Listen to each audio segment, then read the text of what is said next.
और शब्द की धुन अगर ऊपर चल जाती है तो मेरा शब्द ऊपर है, मैं निकल गया। कैसे निकल गया? संतों की वाणी का प्रमाण चाहिए। 10 द्वारे का पिंजरा, कहते कबीर साहब, मन मंदिर दिलदार का, काया काशी जान। 10 द्वारे का पिंजरा, कामे पंची पिछाण। ये 10 द्वारे का पिंजरा है, इसमें वो आत्मा रूपी पंछी बैठा है।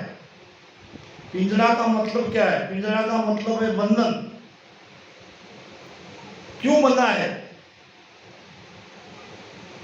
वो मन के साथ है, मनोबुद्धि अहंकार के साथ है, विषयों के साथ है, तत्वों के साथ है, गुणों के साथ है, प्रकृति के साथ है। जब तक वो प्रकृति के साथ है, गुणों के साथ है, मनों के साथ है, कर्मों के साथ है, तब तो वो पिंजरे में है। आपका शब्द बाहर निकल गया, ये आपकी धारणा है। इन सबसे प्रकृति जन्य जो भी पदार्थ है, इनसे आपका रिश्ता टूटा क्या? यह 10 द्वार के बाहर जाने का लक्षण महाराज कहते, देख लो ध्यान से बात। तापर और विचार है, ध्वजा फरू के शीश, तहाँ एक सुख राम कहे, गेलो बिसवा 20। अब ये शब्द की ध्वजा ऊपर लहरा रही है, हम सुन रहे हैं शब्द की धुन को। महाराज कहते हैं कि वहां वो गेला है, वहां वो रास्ता है। अब आप इन प्रकृति से अलग होने का समय आ रहा है, क्योंकि आपने वो रास्ता ढूंढ लिया है।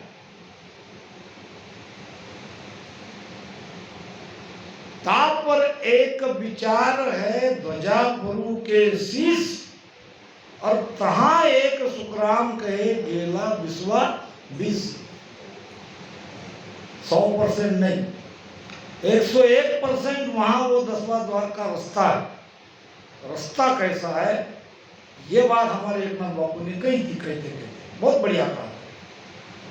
बारी तिल पर मान है, फिर राही उन मान, अब हंसा सुख राम कहे, वहां अटकाणो जान। वहां तो अटकता ही अटकता है, जीना है, जीना है। अब जीने में से निकलने के लिए महाराज कहते कि तत तो जीण जीण सोई जीना, माया बड़ी कहा। माया बड़ी है, तत जीना है, जीने में से निकलना है। तो जीना तो हमको बनना पड़ेगा, हमें अभी जीना बनना पड़ेगा। हमारा जीते जी प्रकृति से, मन से, कर्म से, गुणों से ये रिश्ता खत्म होना पड़ेगा, तभी वो रास्ता खुलेगा। इतना कहने मात्र से नहीं खुलता। जब खुल गया तो वो लक्षण भी प्रकट नहीं चाहिए। बात तो याद की, दोनों तरफ से देखना पड़ेगा। धोबिया रे दरगाह साहेब जी दर्शन करण रेणु सन्मुख। अब यहाँ तो धोने की बात आ गई। विषयों को छूटना नहीं चाहिए, इसलिए शॉर्ट में, नहीं तो उधर चले गए तो आना मुश्किल हो जाता है इधर। 5 वस्त्र धोए देगा। अब कौन से वस्त्र है? क्या ये तत्वों को धोओगे, शरीर को धोओगे? 5 इंद्रिया जिसमें वासना है, जिसमें इच्छा है, और वासना इंद्रिया के ऊपर जिसका राग चलता है वो मन। मन को धोना है, मन को निर्मल करना है। 5 इंद्रिया जिसमें अंदर से वासना बाहर निकल रही है, इसी के कारण तो हम बंधन में है। और वो ये भजन से धोया जाता है। और भजन में शब्द वहां तक ले जाता है। वहां तक ले जाने का मतलब पूरा हम धोते धोते धोते धोते वहां पूरे निर्मल हो जा रहे हैं, मन निर्मल हो रहा है।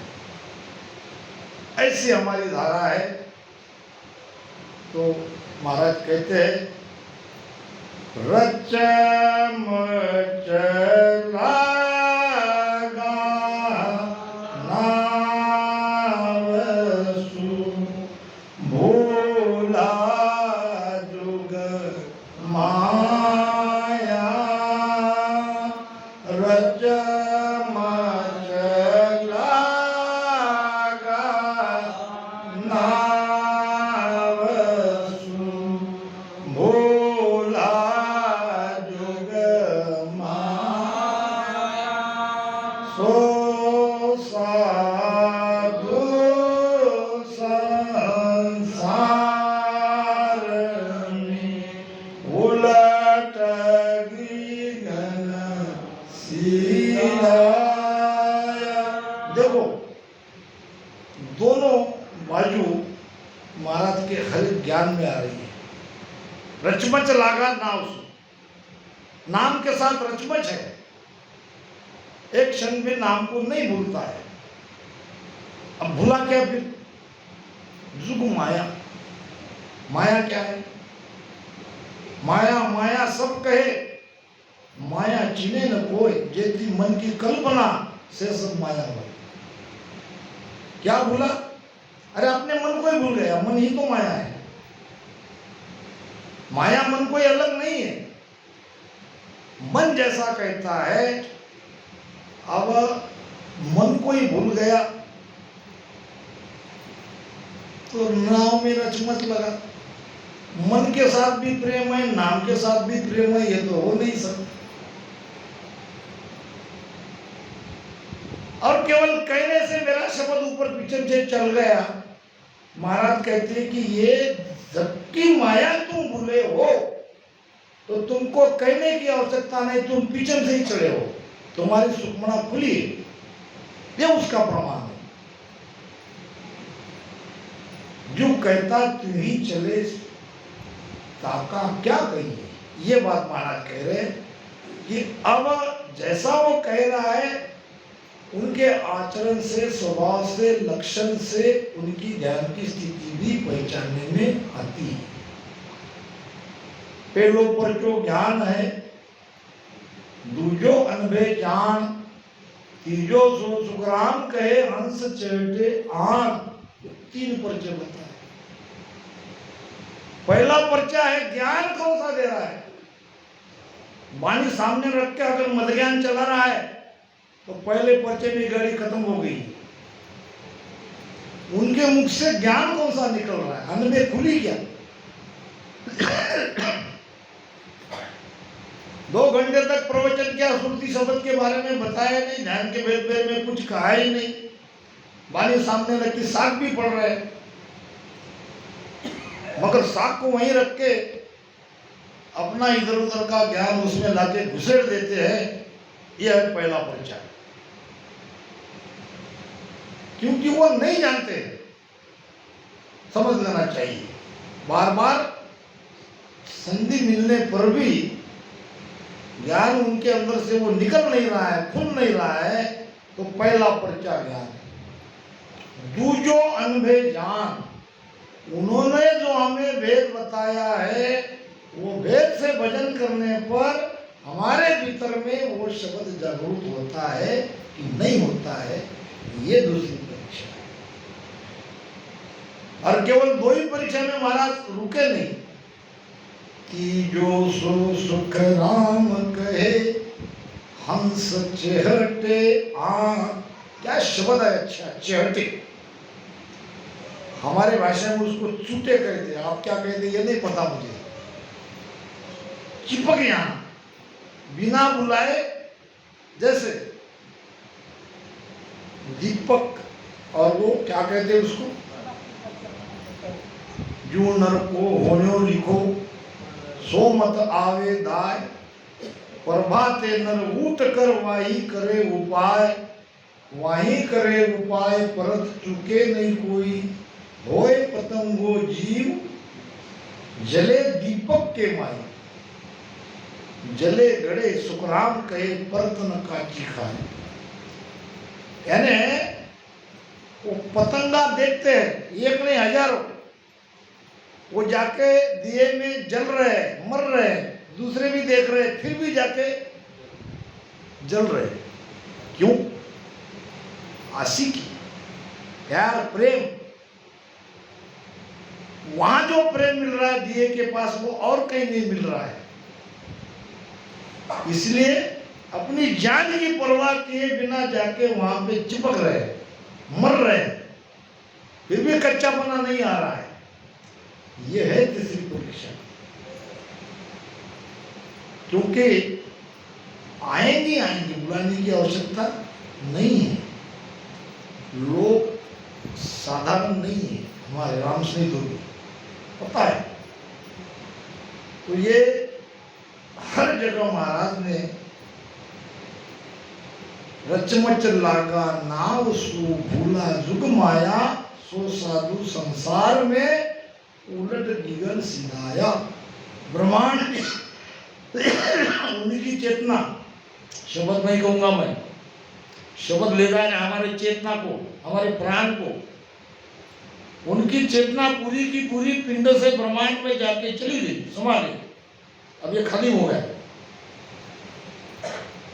लाख बात की एक जे कारज चाहिए, लाख बात की एक जे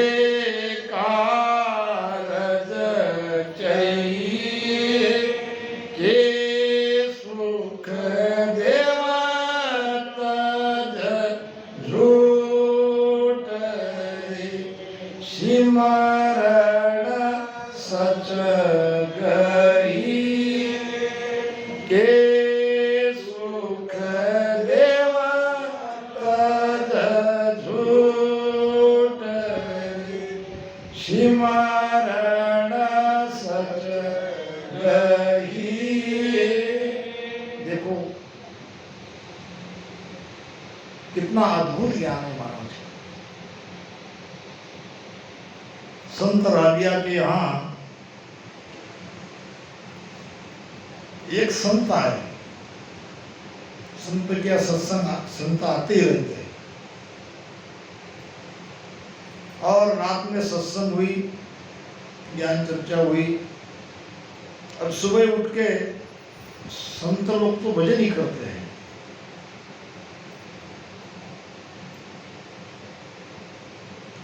तो वहां संत राबिया की नींद जगी।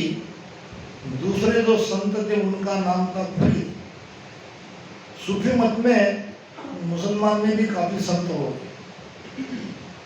वो फरीद सुबह उठ के जोर जोर से परमात्मा को आवाज दे रहा था और अपनी छाती पीट रहा था, प्रभु द्वार खोल, प्रभु द्वार खोल, और रो रहा था। जमीन में इधर उधर विरह के साथ आंखों में आंसू थे, परमात्मा की पुकार चल रही थी, छाती पीट रहा था। संत राबिया ने देखा, बहुत देर तक उसकी तरफ देखा, ये कर क्या रहा है। फिर कहा, अरे फरीद, द्वार तो कब का खुला है, तू अपनी आंखें खोल। तू आंखें खोल के बंद है, प्रभु को चिल्ला रहा है, चिल्लाने से कुछ नहीं होगा। तू अपने हृदय के द्वार खोल, भीतर के नेत्र खोल, परमात्मा को द्वार खुला ही है। महाराज का ज्ञान खुला है। महाराज ने कहा है कि लाख बात की एक है। लाख बात की एक है नहीं क्या? लाखों बात है, उसमें की एक पकड़ के चुन लिया, ऐसे कुछ है नहीं। संसार की, जगत की लाखों बातें हैं, लाखों काम है, लाखों काम के लाखों हुनर है, लाखों गुण है, लाखों प्रकार के काम है। ये करो मत करो, ये महाराज का कहना है। संसार की बातें, संसार के लाखों प्रकार के काम है, ये करो मत करो आपकी मर्जी। अगर आपको आपका कार्य करना है के सुखदेव तद झूठ रे, झूठ को छोड़ना पड़ेगा। अब झूठ क्या? झूठ बोलना, सिर जावे तो जाने दो, झूठ न बोले को। झूठ की व्याप्ति इतनी है। झूठ का मतलब है भजन के अलावा जो कुछ भी कर रहे हैं वो सब झूठ है। कुछ भी कर रहे हो आप तो वो झूठ है, सिमरन सच है। एक भजन ही सार है, वही सच है। अगर हमको हमारा कार्य कर लेना है तो ज्यादा से ज्यादा हमको भजन में ही लगना है। भजन में हमारा चित्त, हमारा मन लगा हुआ रहना चाहिए। महाराज कहते हैं साचे मते होए जन साजे, कसर न राखे काई, और तब फल जाए लगे नवद्या को विष्णु लोक के मई। तन मन धन शीस को सौंपे, काची कदे न लावे। ये अंग मिलिया निसो दिन सूझे, विष्णु लोक नर जावे।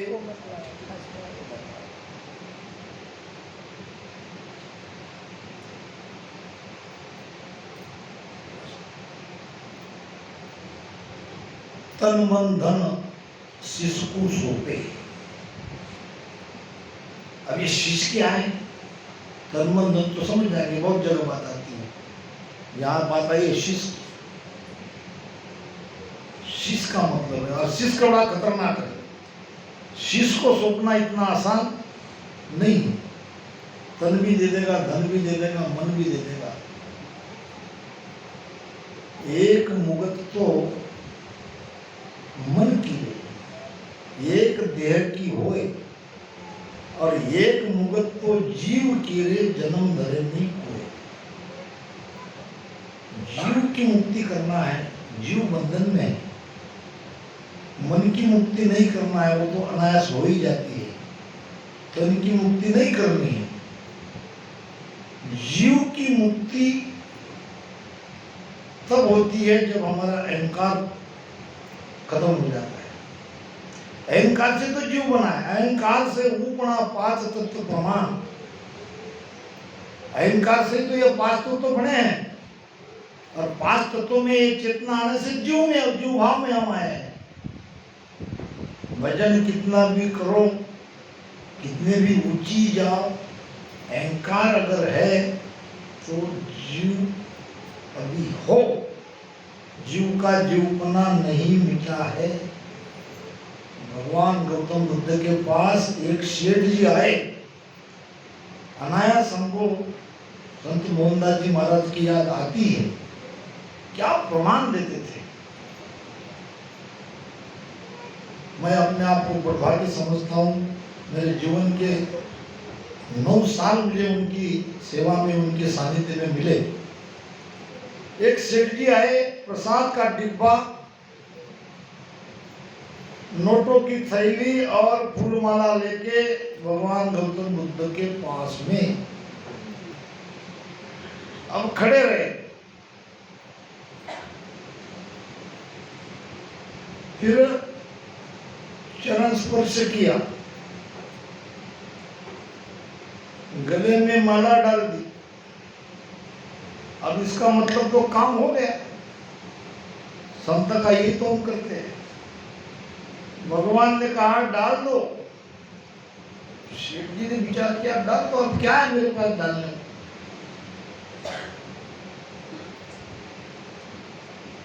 फिर लगा कि ये प्रसाद का डिब्बा है, कहीं इसके लिए कह रहे होंगे, फिर दिया, नीचे डाल दिया। फिर कहा डाल दो, अब क्या डालो। हो सकता है नोटों से भरी बैग है, उसको कह रहे होंगे, ये भी डाल दिया। अब फूलमाला नहीं है, बैग नहीं है, प्रसाद का डिब्बा नहीं है, खड़े रहे, डाल दो। भगवान आप क्या डालो, अब तो मेरे पास कुछ नहीं है, मैंने तो सब डाल दिया। ये जो लिखा है, ये जो लेके खड़ा है मेरे सामने शीश, इसको झुकाओ। जब मैं था तब हरि नहीं, अब हरि है मैं नहीं। प्रेम गली अति सांकरी जामे दोनों। देखो कितना गहरा संतों की वाणी में अर्थ छुपा है। जब मैं था, मैं का मतलब क्या? अहंकार। जब मैं था तब हरि नहीं। कितना भी भजन कर लिया, कुछ भी कर लिया, मैं पना अगर है तो परमात्मा नहीं मिलेगा। अब हरि है, अब क्या है? तो मैं नहीं।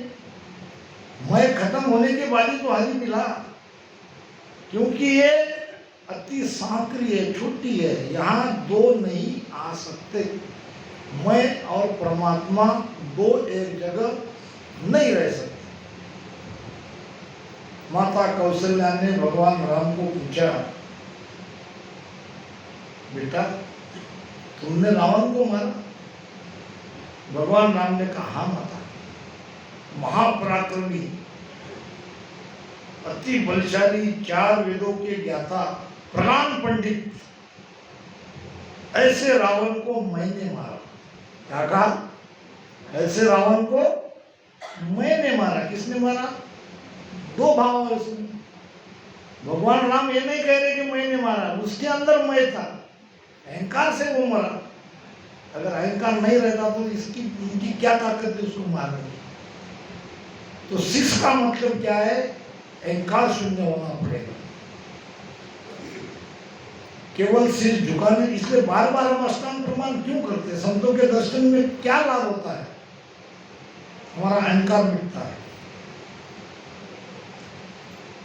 अहंकार कोई दूसरे को बड़ा नहीं मानता। अहंकारी व्यक्ति जब हम दूसरे के सामने झुक रहे हैं तो निश्चित हम मान रहे हैं कि कोई हमसे ऊंचा है, और ऊंचा जानना पड़ेगा, समझना पड़ेगा, झुकना पड़ेगा। जो झुकेगा वो बड़ा होगा। हमारे राष्ट्र संत तुकोबाराय ने बहुत बड़ी बात कही, लहानपण देगा देवा, तेजी मूंगी साकरीचा रवा। महाराज भी कहते हैं, सब सु निरसा होए राम गुण गाई, और जो तेरा दीजे श्याम परम पद पाई। निरसा निरसा, छोटा छोटा, महापुरे झाड़े जाती तेते लवारे वास। बड़े बड़े बाढ़ में खड़े खड़े झाड़, पेड़ के पेड़ मूल के साथ में उकड़ के बाहर ले जाता है पानी। क्यों? उन्होंने झुकना नहीं सीखा। और जो बारीक छोटे छोटे घास है वो बाढ़ से ऐसे झुक जाते हैं, थोड़ी देर में बाढ़ निकल जाता है, पानी चला जाता है, पूरा पानी निकलने के बाद वो खड़े खड़े हो जाते हैं। जीवन में झुकना सीखना चाहिए। और ये हमारे संतों ने, जो हमारे पूर्व में संत हुए ने, उन्होंने बड़ी अच्छी ये सारी चीजें, उनकी सीख। मैं एक चीज को पहले नहीं मानता था, नहीं मानता था, यानी मेरे अंदर कमी आती। जब वो माया दीदी कहती कि आरती पूरी गाओ, पूरी क्यों गाई? एक शुक्रान जी महाराज की, नहीं नहीं नहीं, जो है वो चल रहा है वही होना चाहिए। जब उसका अर्थ समझा, आरती में अगर भाव है, अभी एकनाथ जी ने बताया, जब आरती करते हैं, बदावा गाते हैं, तो वो कैसे भाव से आना चाहिए? अपने हृदय से आना चाहिए। वो थाली का कोई मतलब नहीं है, न वो कापूर का उसमें जलाने में बहुत टाइम लग जाता है। आप, वो तो प्रतीक है बाहर का, अंदर में आपका भाव नहीं है, आप कितनी भी थाली घुमा रहे हो, कुछ नहीं होने वाला। ऐसी आरती इस दिन करी है, राम सुमेर भवसागर की आरती तो भीतर की जाए। संतदास जी महाराज ने भी कहा, ऐसी आरती करो मेरे मन्ना। ये आरती चाहिए, ये तो उसका प्रतीक है भाव के लिए। भाव बनाने के लिए ये सारी बायांगिक चीज जरूरी है। कहना नहीं चाहिए, ये जगह कहने की नहीं है, फिर भी किसी न किसी को तो आगे आना ही है। चूहे की मीटिंग बैठी थी। मीटिंग में विषय था कि बिल्ली जो रोज रोज एक एक चूहे हमारी खा रही है, उसके प्रकोप से कैसे बचे।